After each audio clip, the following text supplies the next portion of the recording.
Қостанай облысы Қазақстанның жетекші агроөнеркәсіптік өңірлерінің бірі.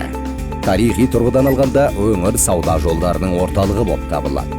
Және Шығыс Еуропа елдерін Орта Азиямен байланыстырады. Бүгінгі таңда Қостанай облысы экономикасының негізгі салалары ауыл шаруашылығы секторы мен өнеркәсіп. Бұл ретте ауыл шаруашылығы саласында өсімдік шаруашылығы басым. Қостанай облысы астық өндіру және ұн тарту өнеркәсібі өнімдерін өндіру бойынша республиканың көшбасшысы болып табылады. Облыста темір кенін өндіруге баса назар аудара отырып, тау-кен саласы да серпінді дамып келеді.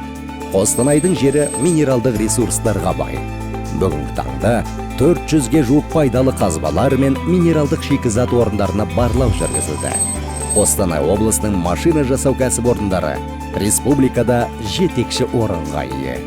Өңір кәсіпорындарында әлемдік жетекші брендтердің жеңіл автомобильдері, ауыл шаруашылығы техникасы, сондай-ақ оларға қосалқы бөлшектер жиналады. Дамыған көліктік логистикалық жүйе Қостанай облысының маңызды артықшылықтарының бірі. Автомобиль жолдары мен темір жолдар жақын және алыс шетелдің нарықтарын, сондай-ақ Қазақстан мен Ресейдің миллиондаған тұрғындары бар қалаларын байланыстырады. Қостанай облысы инвесторлардың дұрыс таңдауы болып табылады. Өйткені географиялық орналасуы тиімді, табиғи ресурстарға бай, дәмді және майлы дақылдарды терең өңдеу бойынша ауыл шаруашылығы хабы бар. Жоғары білікті адами ресурстары бар. Ауқымды нарықтарға қол жетімді. Қостанай облысына инвестиция салыңыздар.